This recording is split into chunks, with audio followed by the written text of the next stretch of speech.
اوكي هجيسن يا اخي هذه برمت برنامجك كحيس الدقن يا اخي.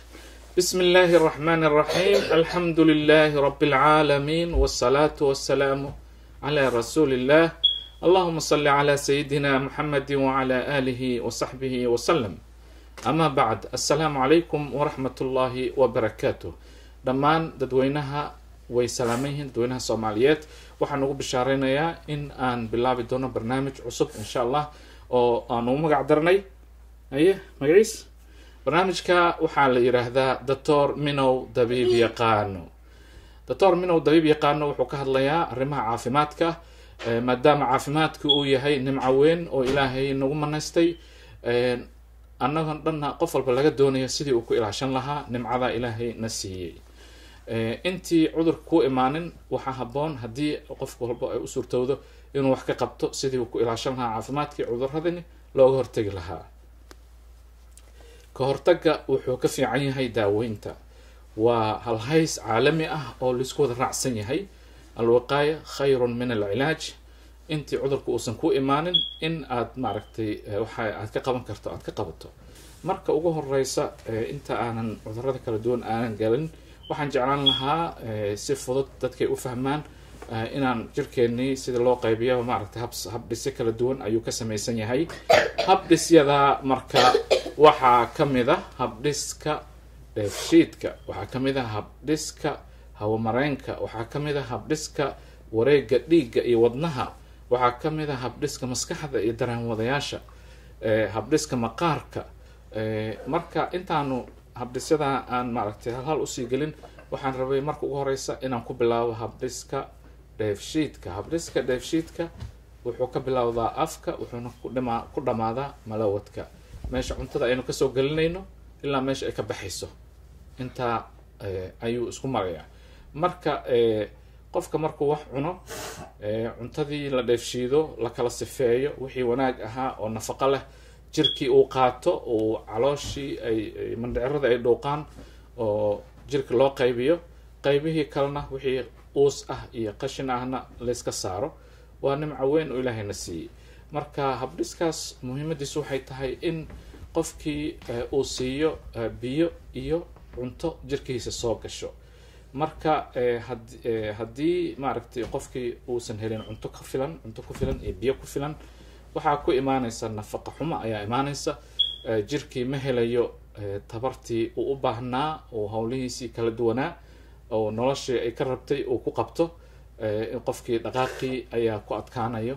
marka waxa ugu horeeyaba waa in horta qofkii uu helaa biyo nadiif ah, hawo nadiif ah, cunto nadiif ah si maaragtay qofkii uu caafimaad ugu noolaado inta wax kale aan loo guda galin. marka qofkii uu helo intaa ayaa maaragtay waxyaabihii asaasigii nolol maalmeedkiisii uu helay ayaa waxay ka mid tahay tallaabooyinkii koowaad oo caafimaadku qofku ku ilaashan karo. nafaqada marka qofka in uu qiyaas ka qaato, inuusan aynan ku yaraanin, inaynan ku badanin, si dhexdhexaad ah inuu u qaato ayaa haboon hadday suurtagal tahay.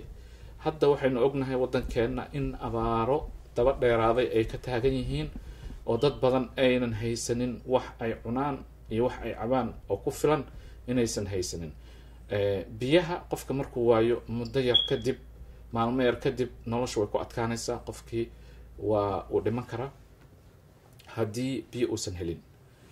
cuntada maalmooyin badan ayuu qofka qatanaan karaa, maalmo badan ayuu qatanaan karaa qofka.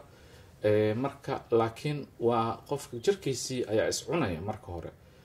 haddii uusan helin wax uu cuno, cunto banaanka uu afkiisa soo geliya hadduusan helin, qofka korkiisa ayuu ku jeesanayaa. dufankii ayuu isticmaalaya marka hore iyo maaragtay kaydkii sokorta jirkiisa ku jirtay. sokortii ayuu ku hormaraya kadibna dufankii ayuu isticmaalaya. markuu kuwaa dhameeyo haddana wuxuu u gudbayaa murqihii ayuu u gudbayaa. waxaynu aragnaa sawiro naxdin leh oo dadkeennii walaalaheen Soomaaliyeed laga soo gudbinaya. ilmo yar caruur Soomaaliyeed oo baaba'ay oo maaragtay laf iyo maqaar noqday. dadkeeni caafimaad lagama hadli karo haddii aan loo geynin biyo. midda koowaad dadka yaa wax gaarsiin kara, Ilaahay baa gaarsiin kara. ilaahayow adiga awoodda leh, adiga rasaaq ah, waan ku baryaynaa ilaahayow u naxariiso ummadeena Soomaaliyeed, ummadda muslimiinta meel walba ay joogaan.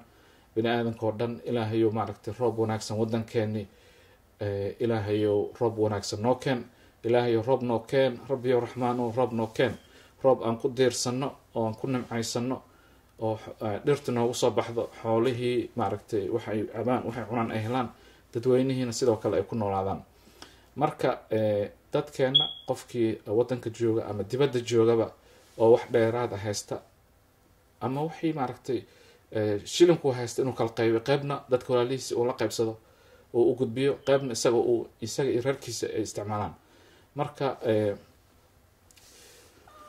wax loo baahan yahay in qof walba uu xasuusto dadka walaalihiis ah in maaragtay naftiisa leh qof walba inuusan dhihin nafteyda inuusan dhihin oo aanu ka fikirno sidii aan dadkeena wax ula qaybsan lahayn inaynu noqono ummad keliya oo wax isla qabta oo isla xanuunsanaysa inaynu noqono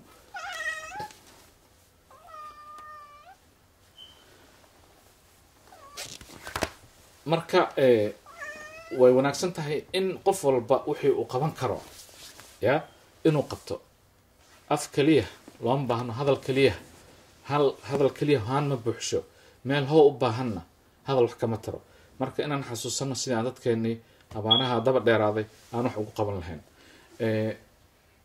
hadda waa arrin maaragtay xasaasi ah gurmad deg deg ee loo baahan yahay qof walba wuxuu heli karo inuu xaqira ma ah markii wax yar ay isku biiraan wax badan ayaa kasoo baxaya maca jamaaca raxma yadullaahi maca aljamaaca waa iga xanaaqday yadullaahi maca aljamaaca marka inaynu noqono dad isku duuban oo aan dowlad keliya lagu hadlaynin dowladda shacabka ay ku dhisan tahay marka shacabku uu isku gurmado wixii dibadda jooga iyo wixii dalka joogaba ay isku gurmadaan ayaa wax wanaagsan ay dhalanayaan marka arrimahan dhibaatooyinkan way nagu soo noqdeen waxaa marka habboon in maaragtay aynu markay dhib dhaca keliyaha leh in laisku habarwacdo keliyaha ma aha waa in laga fikiraa wixii laga qaban lahaa arrimahan oo kale markay yimaadaan marka dhibka dhaco in la gurmado waa muhiim waa arrin deg deg ayaa jirto fadhi ma jiro waa loo baahan yahay in wax laga qabto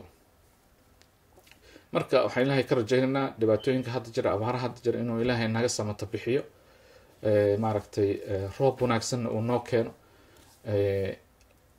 kadibna annagana aynu isku tashano ilaahayna ku tashano inaanu yeelano dhibaatada marka laga baxo kayd inaan yeelano kayd qarameed oo dadweynahoo dhan ay iska kaashadaan loo aruuriyo markay dhibaatooyinkan oo kala dhacaan sidii wax looga qaban lahaa guddi gurmad ah oo wax ka qaban kara keliya inaan lagu hadlaynin qof walba inuu guddi noqdaa oo gurmad u noqdaa oo birmad u noqdaa oo dadkiisii wuxuu u qaban karo uu qabtaa marka walaalayaal waxaa habboon in laisku dubnaado oo wanaag laga shaqeeyo hadda kadibna maaragtay ayn qof lagu hadlaynin hal qof keliya lagu hadlaynin hebel ayaa qabanaya ama heblaaya ayaa qabanaysa aan ladhayn qof walba uu isxil saaro wuxuu awood u leeyahay xataa ha yaraadaan inaan la xaqirin in maaragtay wax laga qofka uu markaa wax ka qabto inuu wax dhiibo dadkii uu gurman karana uu gurmado marka insha allahu maanta waa intaa ayaan kaga baxayaa